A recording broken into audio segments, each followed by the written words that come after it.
Some songs take on a life of their own, so massive,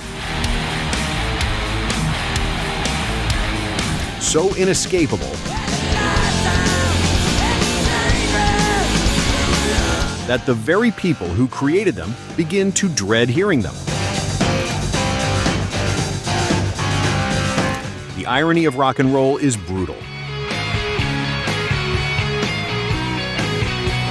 Here are 12 rock stars who secretly, or not so secretly, hated their most famous song.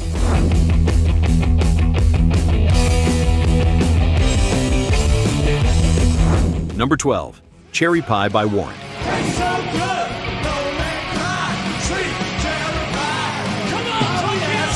The story behind this song begins not in a recording studio, but in a panic. Janny Lane wrote it in roughly 15 minutes at the request of the record label, who needed a commercial single to anchor the band's second album, Cherry Pie.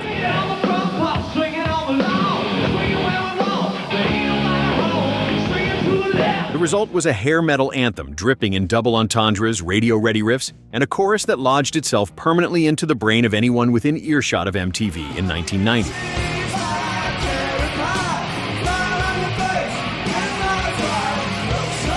Lane's feelings about the track became one of hard rock's most documented cases of complicated artist regret. He went on record saying he could shoot himself for writing that song, and at concerts when crowds began chanting for it, he sometimes launched into rants rather than riffs.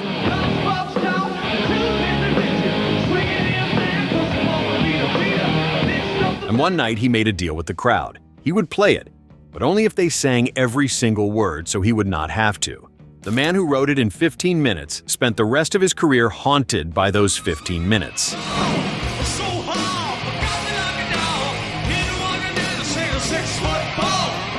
Number 11, Sweet Child O' Mine by Guns N' Roses.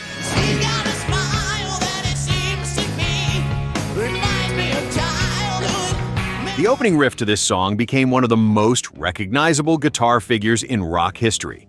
Slash from Guns N' Roses reportedly came up with it as a circular exercise, a musical joke he was noodling around with backstage. He never intended it to go anywhere.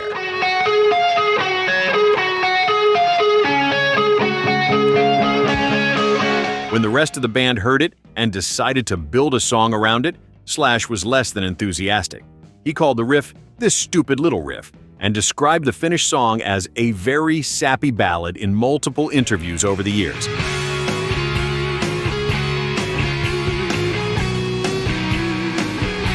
It became the band's only #1 single on the Billboard Hot 100, which meant there was no escaping it on the road or on the radio.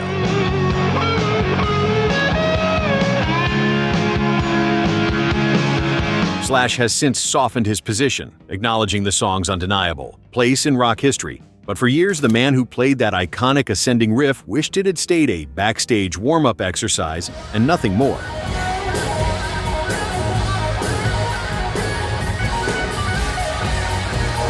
Number 10, Smells Like Teen Spirit by Nirvana.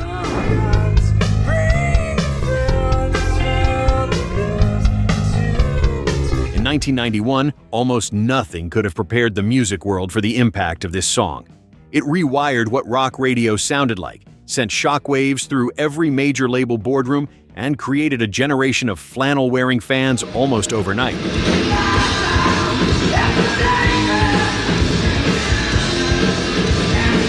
Kurt Cobain watched all of it happen with a growing sense of horror. He told Rolling Stone in 1994 that he could barely get through Teen Spirit, saying he was tired of being embarrassed by it and that he literally wanted to throw his guitar down and walk away.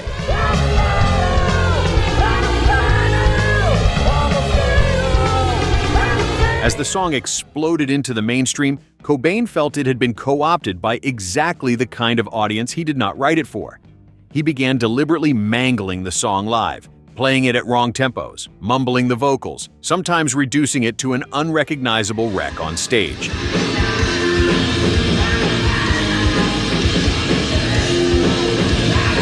The song that defined a generation became, for its writer, a symbol of everything he resented about commercial success.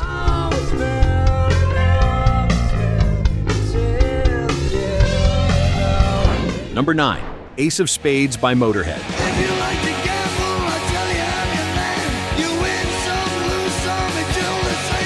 300 million plays on Spotify, one of the most ferocious opening riffs in the history of hard rock.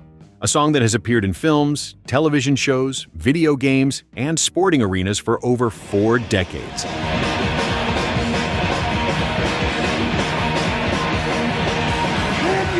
Lemmy Kilmister, the man who wrote it in the back of a van at 90 miles per hour, wanted nothing to do with it.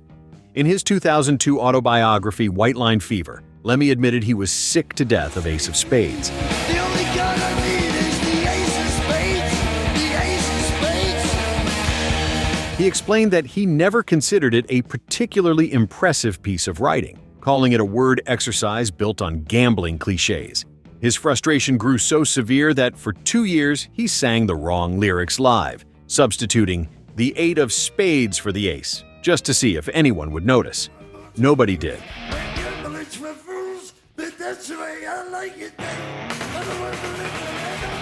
The title track of Motörhead's 1980 album peaked at number 15 on the UK singles chart. Lemmy spent the following decades performing it with barely concealed exhaustion.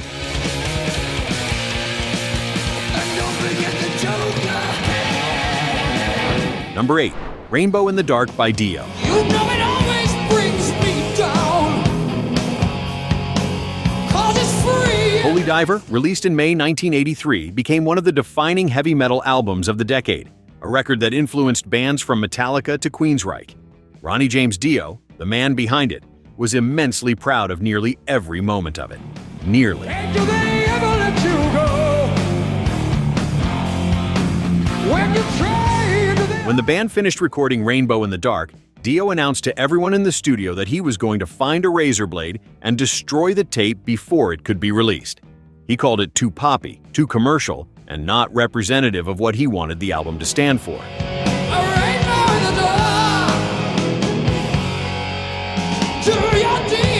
The rest of the band physically stopped him.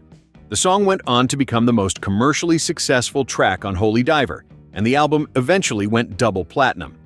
Dio spent years performing a song he had once tried to erase before a single fan ever heard it.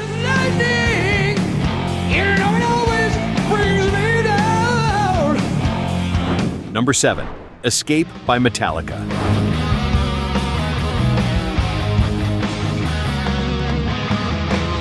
Two decades.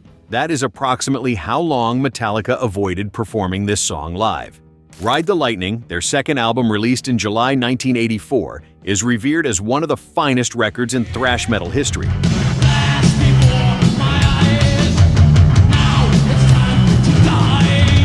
James Hetfield and Lars Ulrich have spoken about almost every song on it with pride, except this one.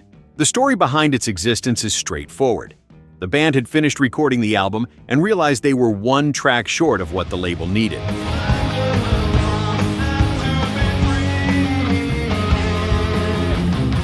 Hetfield has recalled Ulrich informing the band at the last minute that they needed one more song, triggering a frantic writing session that produced Escape. The result satisfied nobody in the band.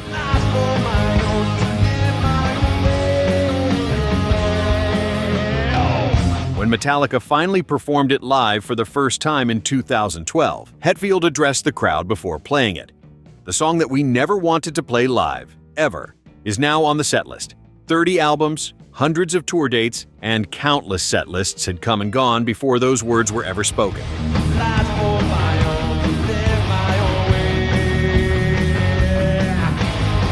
Number 6, Pinball Wizard by The Who.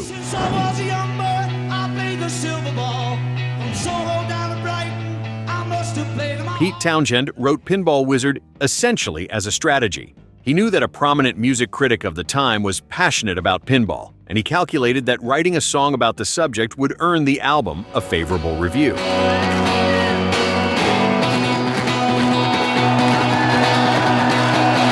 He later described the whole exercise as purely a scam. He considered the finished lyrics clumsy, amateurish, and embarrassing, and when he heard the band's reaction in the studio, he was genuinely baffled.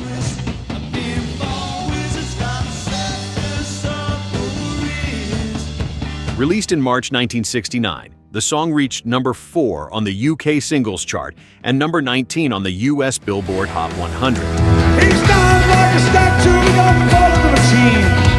Feel right above became one of The Who's most celebrated recordings, performed at virtually every major concert the band ever played. Townshend went so far as to write in the liner notes of the Tommy remaster that he was embarrassed by the lyrics, calling it one of the 8 most clumsy pieces of writing he had ever produced. The rock world disagreed, loudly and persistently, for the next 50 years.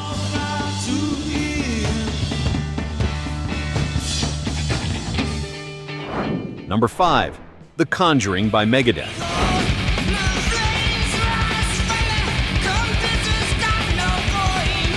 Dave Mustaine has never been a man who hides his opinions about his bandmates, his rivals, or his own catalog. The Conjuring, released on the 1986 album Peace Sells, But Who's Buying?, is a thrash metal track built around occult imagery, containing what Mustaine later acknowledged were actual components of a hex embedded in the lyrics.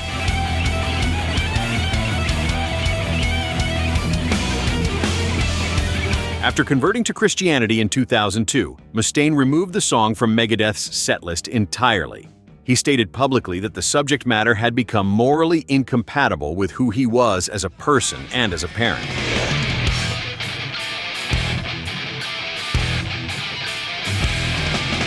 He said that when he wrote the song, it was cool and vogue to be into black magic. But looking back as a dad and a responsible musician who had influenced a lot of lives, he was no longer sure he would play it live.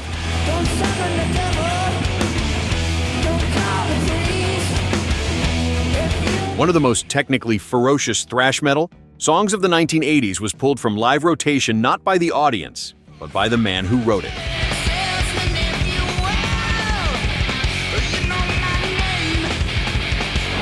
Number 4. Enter Sandman by Metallica.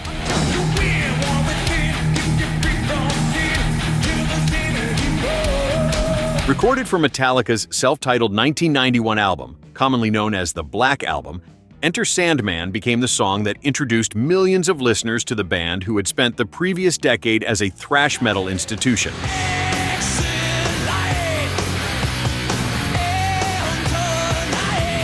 Producer Bob Rock pushed for the track aggressively during sessions. James Hetfield was not convinced. Hetfield revealed in a 2023 Masterclass video series that he did not think Enter Sandman was a particularly great song when the band first worked on it, and he was prepared to let it go entirely.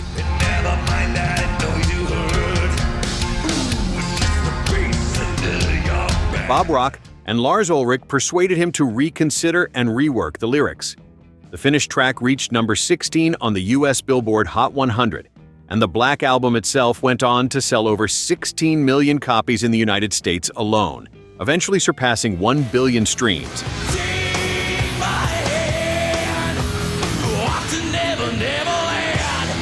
The song Hetfield was ready to abandon became the opening statement of one of the best-selling rock albums in history.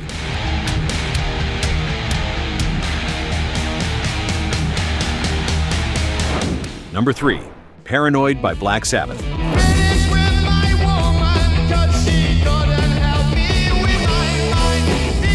1970, Black Sabbath arrived at the studio with a completed album and a problem.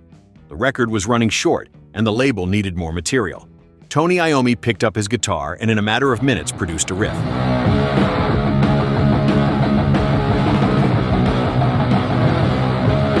Geezer Butler wrote the lyrics on the spot as Ozzy sang them almost in real time. The result was a track neither musician considered particularly serious or significant.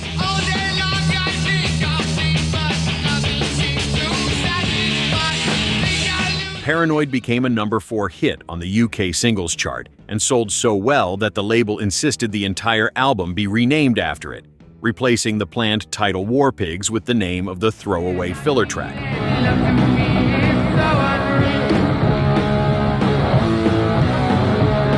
Black Sabbath's catalog was filled with ambitious, complex, deeply crafted compositions, including War Pigs, Iron Man, and Children of the Grave.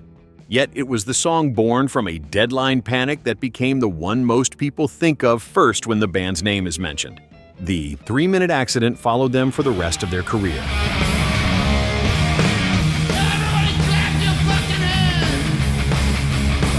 Number 2. Peace Sells by Megadeth. What do you mean I don't support your system? I get a cut when I have Written on the walls of a rehearsal room in Vernon, California, when Dave Mustaine was homeless and broke, Peace Sells became one of the defining anthems of the thrash metal movement. Don't work on time, got nothing better to do. What do you mean I don't pay? Its opening bass line was so iconic that MTV News used it as their theme for years, and Mustaine later admitted he never received a single penny for the usage.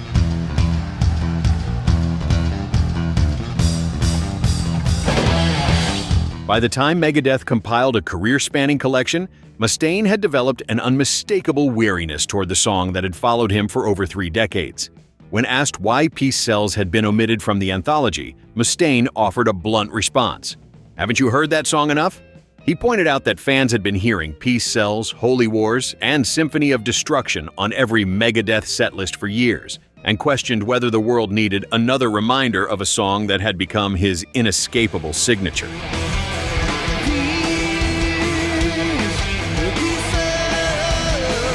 The bassline MTV used without paying him, the song written on a wall with a Sharpie, became the song Dave Mustaine could never outrun.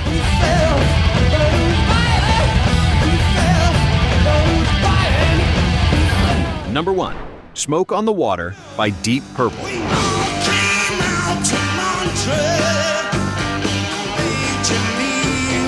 4 notes.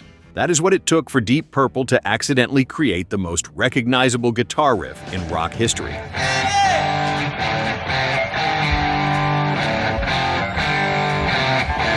In December 1971, the band arrived in Montreux, Switzerland to record at the casino complex, only to watch it burn to the ground when someone fired a flare gun during a Frank Zappa concert.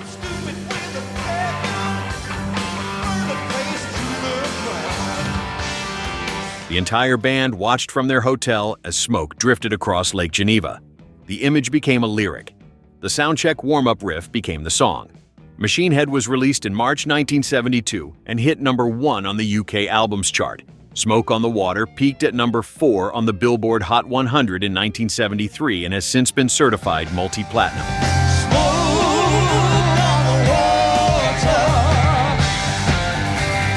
Blackmore grew increasingly frustrated as the riff, simple enough for any beginner to learn in under 10 minutes, became the entry point for every guitarist who picked up an instrument in the following 50 years.